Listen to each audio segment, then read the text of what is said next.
¿Qué tal amigos? ¿Cómo están? Bienvenidos a otro podcast de Lector como Artesano.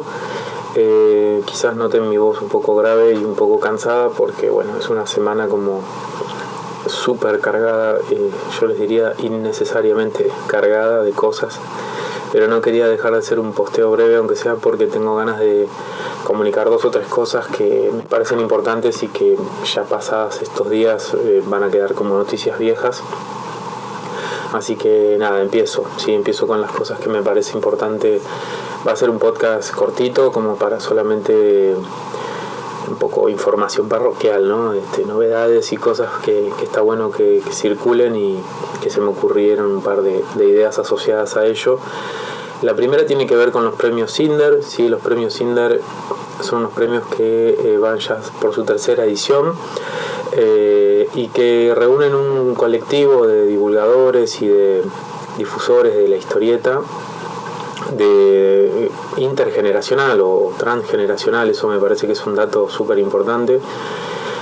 Si están interesados como en escuchar al comité que lo conforma, justo la gente de la Batea que tiene representación en ese comité, entrevistó a Andrés Acorsi, que también forma parte de esa mesa, digamos, coordinadora.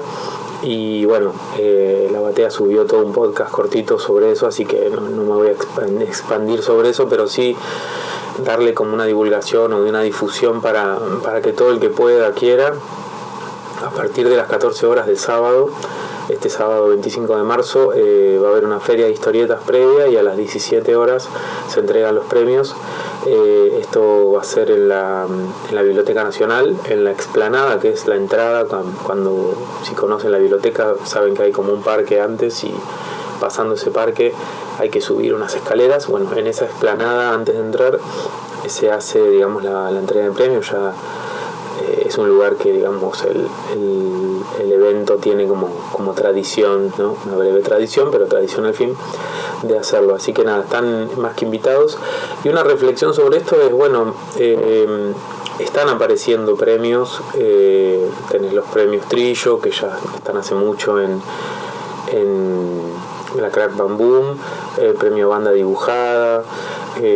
Están los premios Fénix también, que si están interesados, búsquenlos en Instagram. Yo lo encontré, que tienen el link para hacer el voto, ¿no? de qué categorías, en función de las categorías que elige este comité organizador de los premios Fénix, votan, y se vota a través de un formulario de Google. Es abierto, digamos, a la comunidad que quiera participar. Entonces, nada, solamente mencionar como esta especie de crecimiento, ¿no? De una capa que tiene sus adeptos y tiene sus detractores, porque hay gente que no le interesan los premios y hay gente que de alguna manera está en contra a veces de premiar a una obra y no a otra, o de generar como un clima de competencia dentro del arte. Pero yo soy de los que creen que los premios ayudan a reforzar, en el buen sentido, la presencia de autores, de autoras, de editoriales, de divulgadores también, y son como de alguna manera los que accionan cosas. La capacidad de visibilizar, de condensar. Para mí el premio condensa, visibiliza y recorta, ¿no? Hay una metáfora siempre que se usa en las ciencias sociales, o en general cuando leemos a veces estudios históricos también, a veces, que es la idea de cristalización, que es un proceso, se cristaliza, ¿no? Como cuando se enfría el agua y se transforma en hielo. Y creo que los premios son como esos pequeños nodos donde se cristaliza la presencia de ciertos autores, claramente no de otros, y eso es lo que puede llegar a parecer injusto. Pero yo creo que así todo, siendo totalmente justos, es verdad que hay gente que merece premios y que no los recibe, que es verdad que muchas veces no sé, el funcionamiento de los comités y de los premios, de las premiaciones deja que desear, pero no sería el caso, al menos, de los Cinder. Yo soy bastante militante en este sentido y me pongo la camiseta, porque me parece que es un premio que la única condición que solicita a los que van a participar como evaluadores es divulgar la historieta y tener contenido de divulgación en alguna red social o en algún soporte. Y eso me parece como una consigna muy interesante, porque es muy plural y muy horizontal esa propuesta. Esto, para que lo sepan, me han invitado a mí, yo he participado y participo de lo que es la votación, y como ustedes lo saben, yo soy una persona que hace 2 años que divulgo historieta, y otros requisitos más exigentes me dejarían afuera, y en este caso no, y me parece que es interesante tomar la producción de todos y todas las que divulgamos.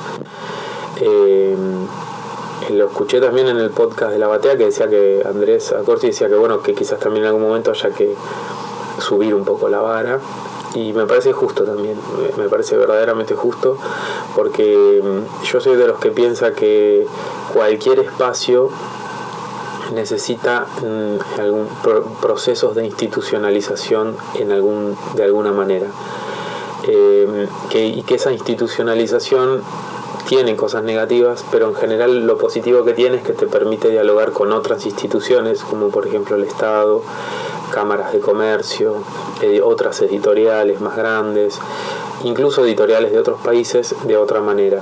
Y si la historieta lograra dar un paso en ese sentido, casi que sería un paso histórico. Entonces, lo que decía Andrés en esa charla con La Batea y con Damián Pérez charlando, era que bueno, que sí, que hace falta como quizás una especie de asociación de divulgadores o de difusores de la historieta, y está muy bien.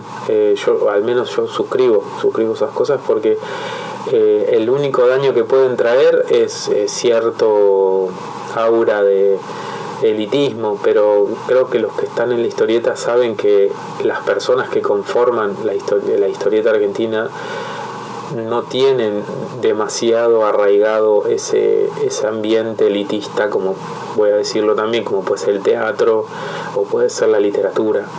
La historieta en ese sentido tiene como un corazón medio under, que en la historieta argentina, no estoy hablando, que capaz se puede cuidar. Soy positivo en este sentido. Entonces, nada, vuelvo a decirlo. Entonces, como para cerrar la reflexión, me parece que los premios es un síntoma de la época, es un síntoma del crecimiento que ha tenido estos últimos 10, 15 años la historieta argentina. Lo recontra celebro. Se van a dar cuenta, si vieron las ternas, hay obras que están excelentes y la competencia es alta, y está bárbaro también que lo sea. Y todos sabemos que la nominación inclusive ya es una forma de premiarlos. Entonces entiendo que va a haber un ganador, sí, pero ya estar en ese mapa de los candidateados o de las personas que forman ternas es una parte de reconocerlos. O al menos yo, cuando tomé la decisión de elegir las ternas, las elegí diciendo: yo quiero que esta persona aparezca también en esa placa famosa de, ¿no?, los nominados son pin, y aparecen, porque quiero que esa persona al menos tenga la visibilidad que de otra manera es un poco más difícil que la consiga.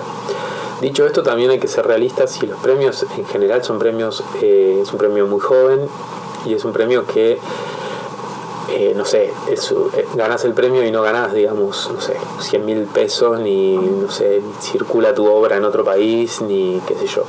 En ese sentido, me gustaría que hubiera capaz un incentivo que promoviera la divulgación de esa historieta más allá del premio. Esto significa para mí mayor distribución en el país, no sé, qué sé yo, decir que las bibliotecas lo tuvieran, una compra colectiva para bibliotecas, algo que dijera: tu premio, o sea, tu obra va a estar no solo premiada, sino con un aliciente para que llegue más rápido a otros lados.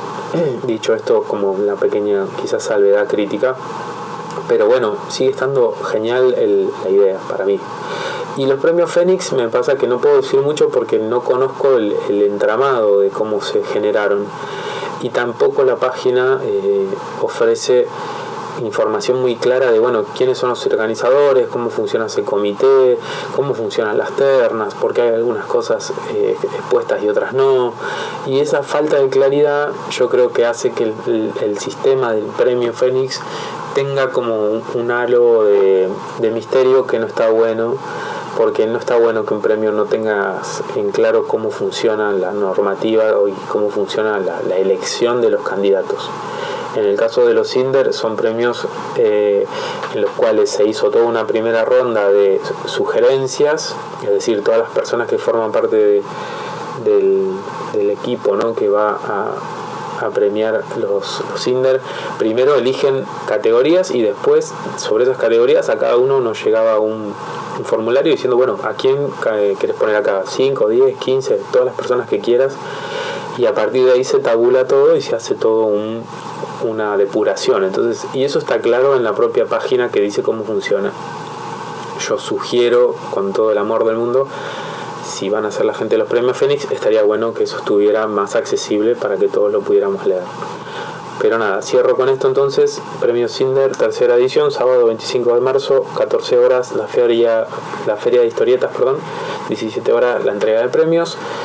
Nos vemos allá seguramente porque voy a ir a hacer cobertura y demás. Y bueno, paso al segundo punto, que era el que me interesaba, de lo que voy a hablar hoy, que es una breve reseña de un libro que acabo de sacar, Loco Rabia, y que me parece que es uno de esos que son medio imperdibles, que no hay que dejarlo pasar y que hay que hacer el esfuerzo de divulgarlo.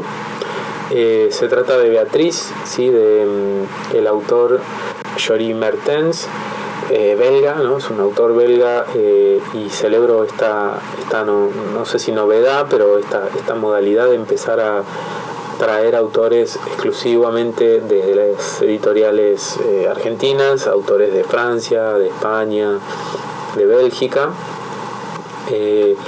Entonces, Jory Mertens es autor, dibujante integral, digamos, autor integral de historietas en general, historietas mudas, es decir, y Beatriz es un ejemplo muy logrado de eso. Tiene una carrera muy larga en animación, en cine, en televisión. En fin, tiene como no podría resumirlo demasiado porque honestamente tampoco tiene una divulgación muy cercana acá, ¿no? Pero googleando y buscando su obra, es una obra de mucho trabajo de producción, de storyboard, de, ¿no?, todo este background de cómo trabajar en la animación, también fotógrafo y demás, y sale con esta obra que ha recibido un montón de menciones y de premios. La obra es del 2020, ¿no? Beatriz es del 2020, y ha recibido premios en Francia, en Bélgica. Entonces es una obra que, en primer punto, hay que disfrutar, por decirlo así, ¿no? Hay que disfrutar el momento de tener una edición local de una obra tan sutil, tan bien trabajada, tan ¿cómo decirlo?, tan fina. No quería usar la palabra fina, pero es una cosa como, ¿no?, como esta cosa de cuidada, con sus momentos, ¿no?, sus climas, y de un autor que es interesante, y sería interesante no perderle el rastro y quizás tener alguna obra más acá que sea una buena costumbre, ¿no?, una sana costumbre, empezar a tener como una biblioteca ya, ¿no?, de autores extranjeros editados por editoriales argentinas. Me parece un gran paso, que él también lo está haciendo Hotel de las Ideas, y otras editoriales argentinas están entrando en ese camino que es muy celebrado porque es un puente que va y que viene, digo.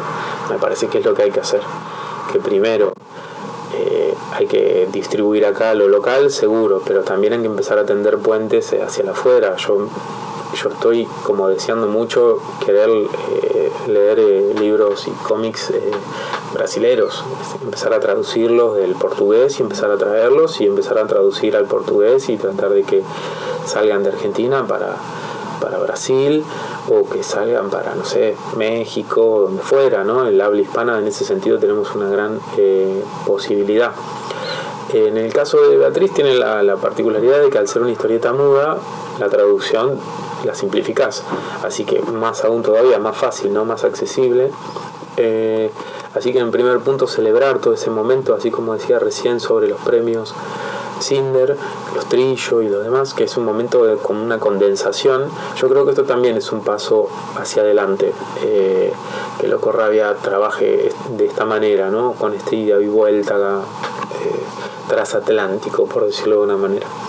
Y en segundo lugar, me parece la obra es hermosa, es una obra fina, sutil, tiene todos sus climas, y a los que nos gusta ver como esas transiciones de viñetas y colores, tiene como un trabajo artístico de verdad muy recomendable.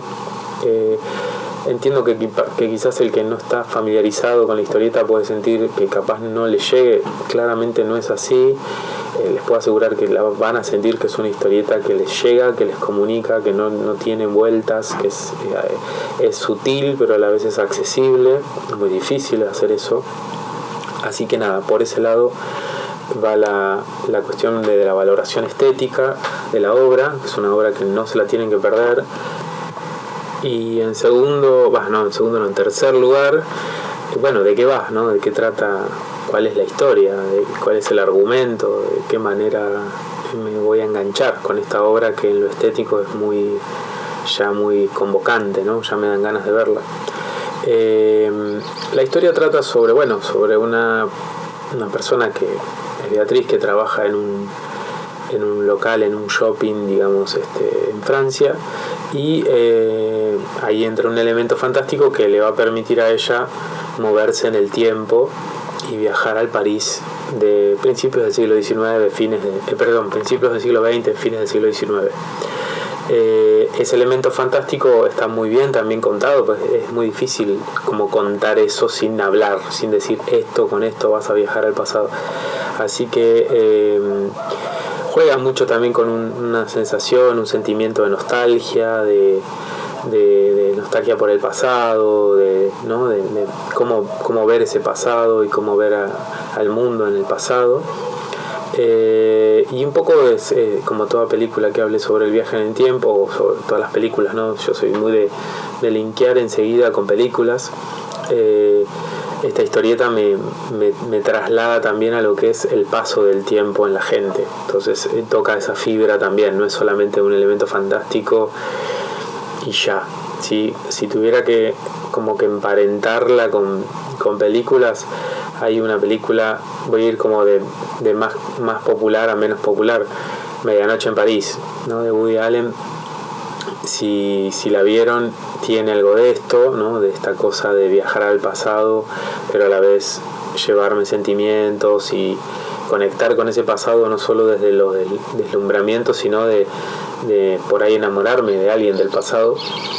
Me hizo acordar también a otra película que se llama About Time, que esa película capaz no es tan conocida, pero es muy recomendable, sobre viajes en el tiempo, pero a la vez nuevamente, ¿no? Los personajes viven esos viajes en el tiempo desde lo emocional también, no solo desde el volver al futuro y el auto, ¿no? El DeLorean, digo, que es lo más clásico.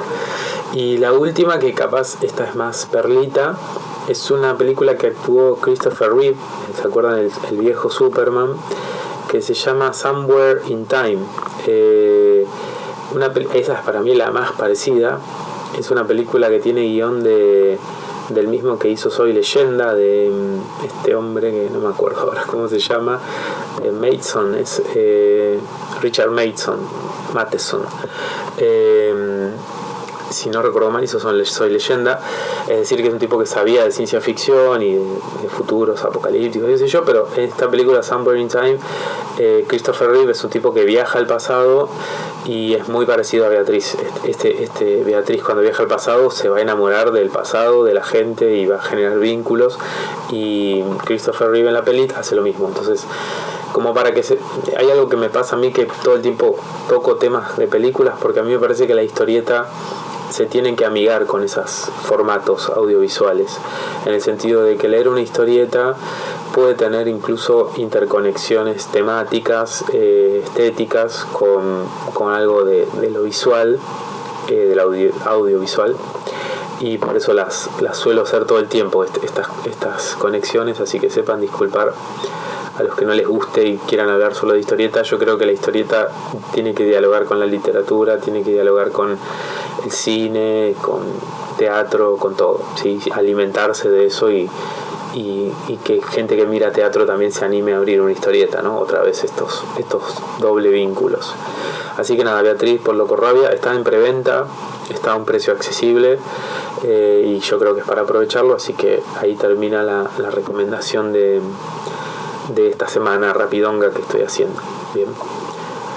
Bien, y por último, una breve reflexión sobre un fenómeno que está pasando en los podcasts. Yo soy de tratar de armarme en la semana siempre un rato para escuchar otros podcasts, y se dio un fenómeno, yo lo llamo fenómeno, que es como esta revisión o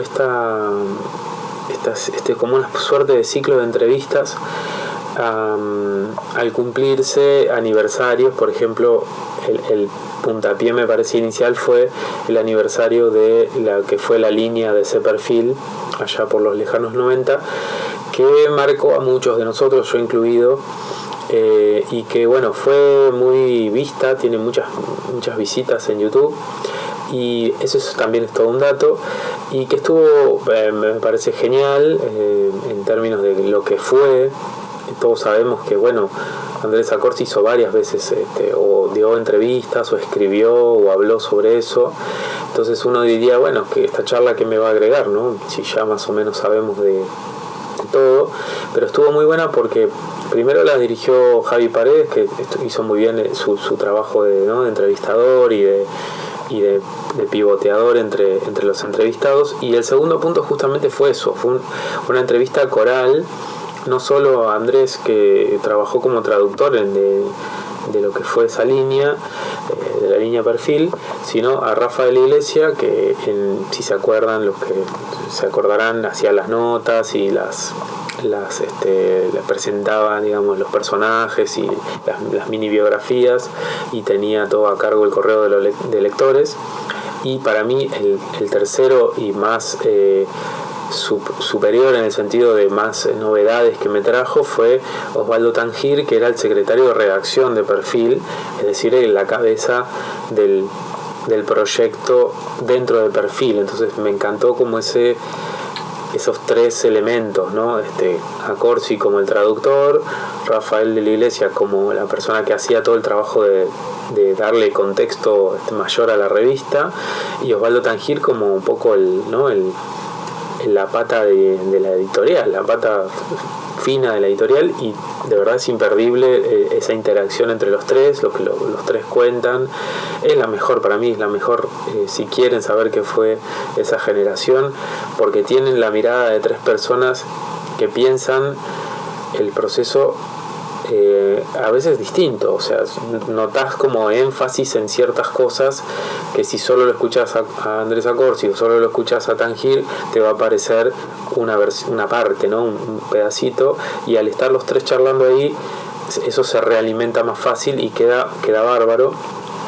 Pero más allá de esta entrevista, que se las recomiendo y que marca como también todo ya unos 30, estamos hablando de 30 años, ¿no? de la salida de estas revistas, yo creo que disparó o se fue como sumando, ¿no? Una especie de pensamiento colectivo, ¿no? de inquisiciones y de consultas que se ve que le están generándose en muchos lados al mismo tiempo, que fue una entrevista que hizo la gente de La Batea, puntualmente Mariano Cholaquian, a coleccionistas de las revistas Novaro, ¿sí? Que también ahí hay algo que me pareció genial, que fue, sí, la generación Perfil, la famosa generación Perfil, o no tan famosa, marcó un hito, seguro que sí.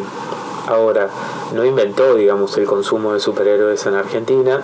Entonces se genera ahí con esta charla que Mariano tuvo con los coleccionistas, que uno de ellos era Gustavo Hipólito y el otro Patricio López Tovares, grandes referentes también del coleccionismo de esa época.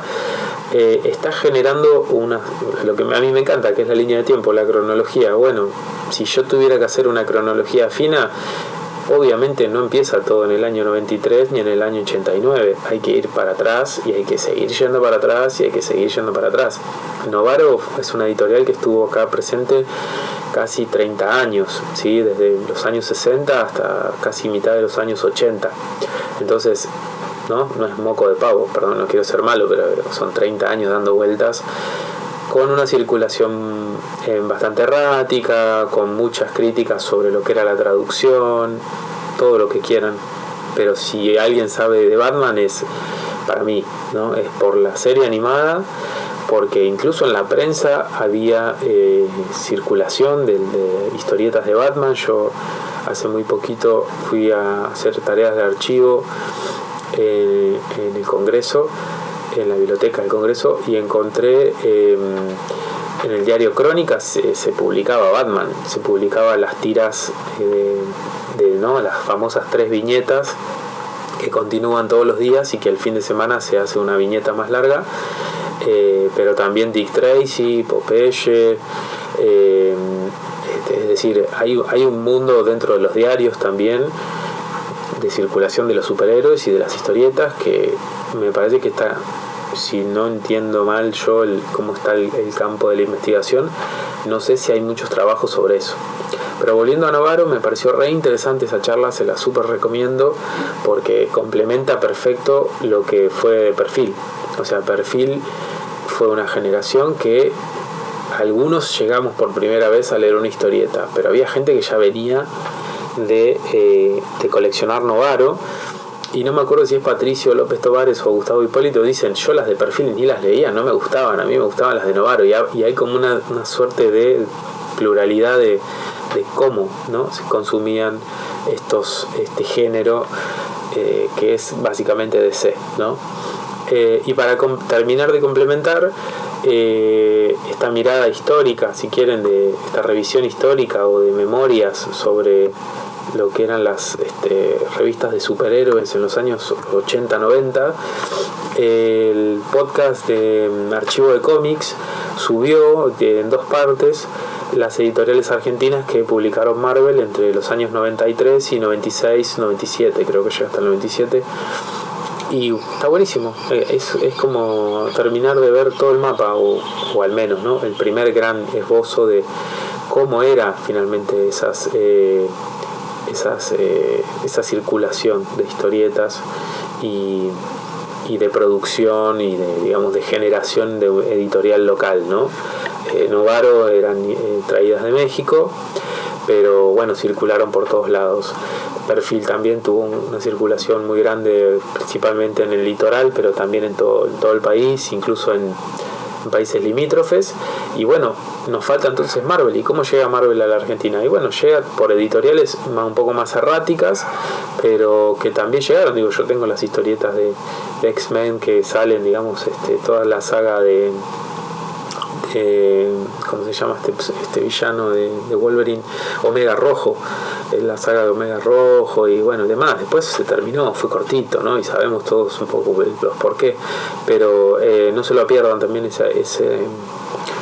esa charla de la gente de Archivo de Cómics, muy completa.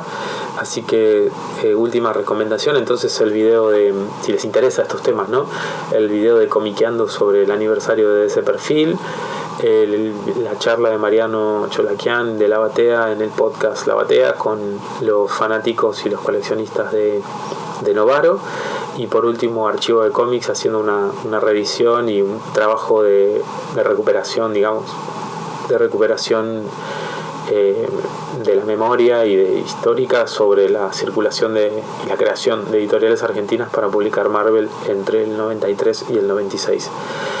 Así que nada, me parece como para cerrar este podcast, que quería ser breve y se me hizo medio largo, las 3 recomendaciones, ¿no? Los Inder, Beatriz, y ahora los podcasts que estaría bueno que le peguen una oída, porque están como, ¿no? Como se dice, ¿no?